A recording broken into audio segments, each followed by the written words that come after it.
Shalom, everyone. I want to first thank Rabbi Shapira for giving me this opportunity to speak to you at this special time of Shavuot. This is not going to be a message about a lot of theology or hidden secrets. I just want to speak to you heart to heart. You know, sometimes in our lives, we feel like we are in the zone. Everything's going really well. We know we're doing what we're created to do. Everything flows. We've got energy. We know we are in God's will. We are in the zone. Well, a few years ago, when I was preparing for Sukkot, Rabbi Shapira had invited several of our students to our home, and I was really excited, but I was also stressing over getting everything prepared. Well, a couple of nights before the big day, I had this amazing dream where I was bustling around in my home and I was, hurrying in our apartment, and I looked down at myself. I was clothed in the most beautiful white wedding gown. And I got the message immediately. God reminded me that what I was doing was indeed preparing for my wedding day when Messiah would marry all of Israel. And I was a part of it. I was in the zone. Well, shortly after, unexpected difficulty came. It often seems to work this way. And sometimes during these times, we slip out of the zone. How do we get back? Well, we have to return. Shuvu. A year ago, COVID-19 invaded our lives. And then came the lockdowns and restrictions on freedom. It became more difficult to do mitzvot, commandments, that were so easy to do before. No longer could we have guests for Shabbat or the holy days. There were no tourists to invite to our home. Isn't it interesting that the word Mitzrayim, which means Egypt, comes from the word Tsar, which means restriction, narrow, trouble. COVID-19 put us all into a narrow, restricted place filled with troubles. Well, we moms know how difficult it is to birth a baby. The birth canal is narrow, and pushing out a baby is very painful. It's messy. Yet, metaphorically speaking, there is a way to birth this baby, I'm talking of the Geulah, and to keep our wedding gowns spotless, pure, and white in the midst of this mess. The answer, my friends, is a mitzvah, a commandment. The Torah is known as a keleh, a tool to bring the light of Mashiach to our world. In Pirkei Avot 4:2, one of our sages, Ben Azai, says, "Run to do an easy mitzvah and flee from sin, since one mitzvah leads to another mitzvah." You know, in times like this, we simply need to go from one mitzvah to another and then to another after that. This is how we get back into the zone. And I strongly suggest that the easiest ones to do are the ones we do for our brother or sister or family. The mitzvot we do in this restricted and narrow place, with all its pain, trouble, and sorrow, are preparing you and I for the night of the bride. As I began preparing for this message, I was struck by the similarity between the word keleh and the word kala. Keleh means vessel or tool, and kala means bride. There's only one Hebrew letter that is different in each word. It's the letter Yud in Keleh and the letter He in Kala. The letters Yud and He spell Yah. The first two letters of the Tetragrammaton, which is the holy name of Hashem. Yud He is said to be the name of God in the upper world or heaven, and Vav-He is his name in the lower world or earth. Simply to say this, our purpose is to unify his name above with his name below.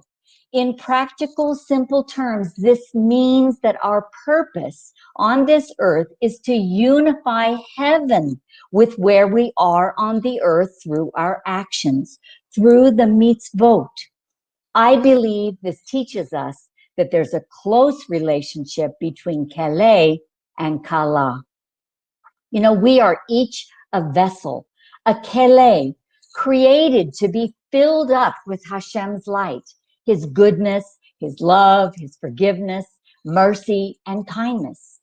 We are meant to reveal him to others because he's hidden in this world. It's very interesting that the word Kele can also be divided into two words. The letter Kaf, which is a preposition meaning like, and Li, which means me. Kele means like me. God is saying to us, as his vessel, be like me. Our greatest purpose in this world, my friends, is to be like Hashem. Genesis 1:26 teaches this, that we are meant to be his shadow, to imitate him, to represent him, so that other people can see what he is like. We are to be kind like him, to be full of grace and forgiveness like him.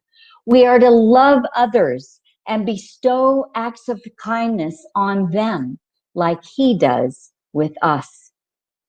Speaking of light, divine light manifests as pure white light, but it can be split into the 7 colors of the rainbow. If he is light, and his light contains every color of the rainbow, then we should be kelim, vessels full of his light. And in a metaphorical sense, our garment as his bride would also be full of all of the colors of the rainbow. Now, here I'm not speaking of us as individuals, but as a unit, as one people, one neshama, one soul, one bride called Israel. The garment of the bride is pure white light that contains all the many colors of the rainbow. When our actions imitate our Father in heaven, when we love and do acts of loving kindness for one another, we are wearing our beautiful garment. We are reflecting the light inside us to the outside. This is how the bride prepares herself for her wedding with Messiah. Well, let's turn to the scriptures for a moment and see what our sages have to say about these garments. In Isaiah 52, verses 1 through 2, it says, "Awake, awake, put on your strength, O Zion, put on your beautiful garments.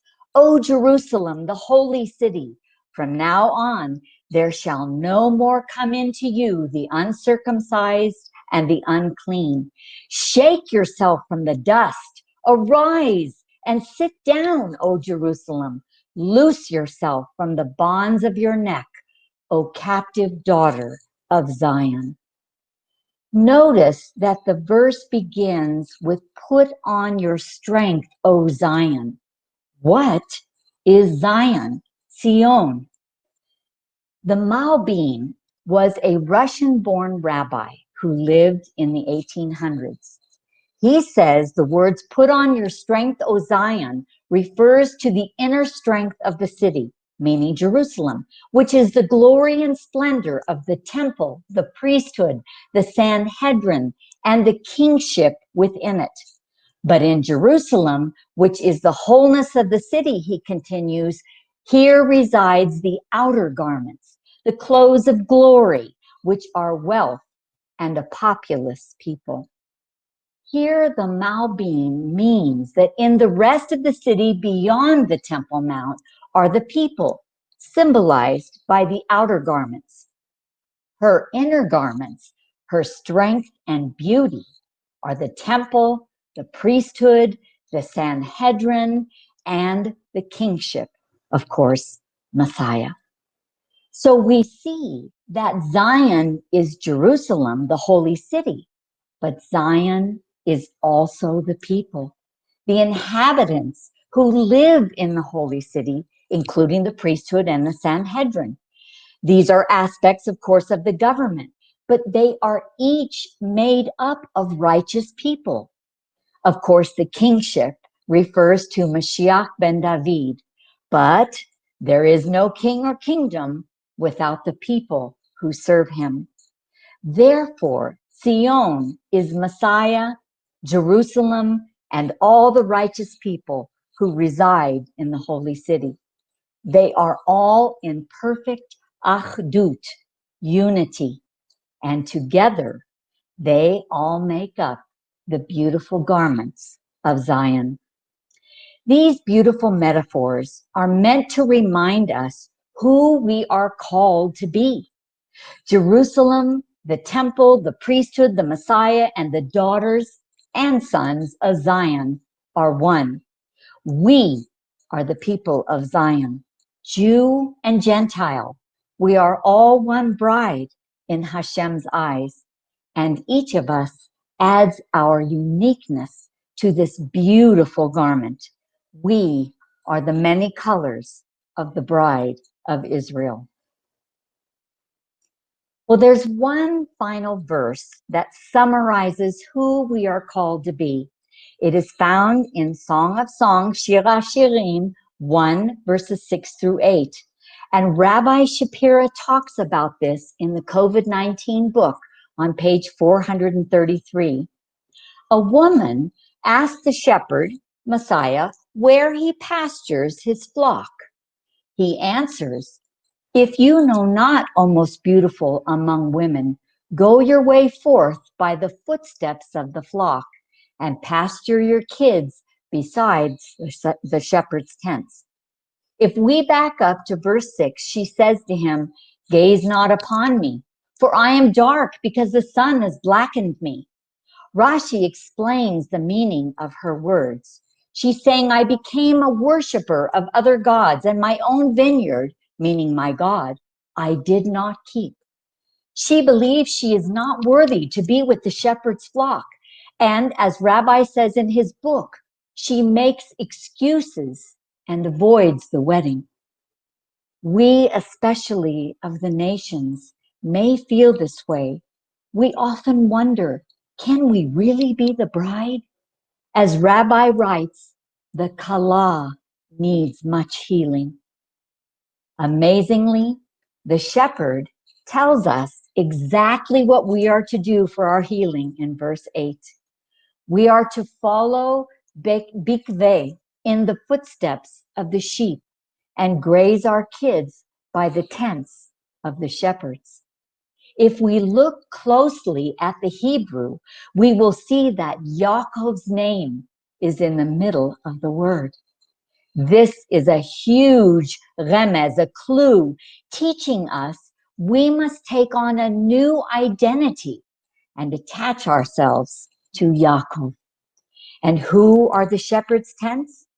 They are the Jewish people. We are to follow the voice of Yaakov. The shepherds are our leaders, our rabbis, who teach us Torah and lead us to the right places to graze. According to Rabbi Shapira in the book, the sheep are those who practice the voice of Jacob, practice the Torah, and worship Messiah's name.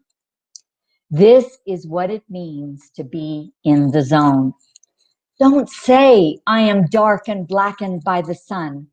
Don't focus on where you came from. If you have joined the flock of Yaakov, you have a new identity.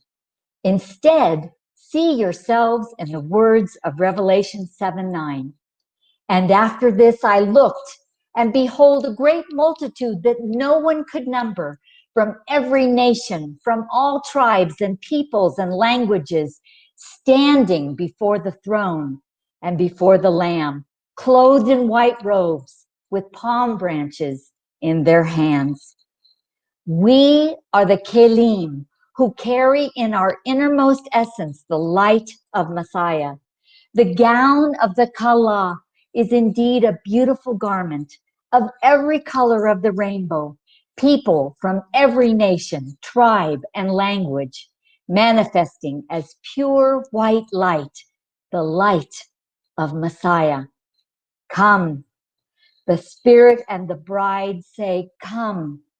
You are invited to come and add your unique colors to the beautiful garment of the bride of Israel, the bride of Messiah. Litraot.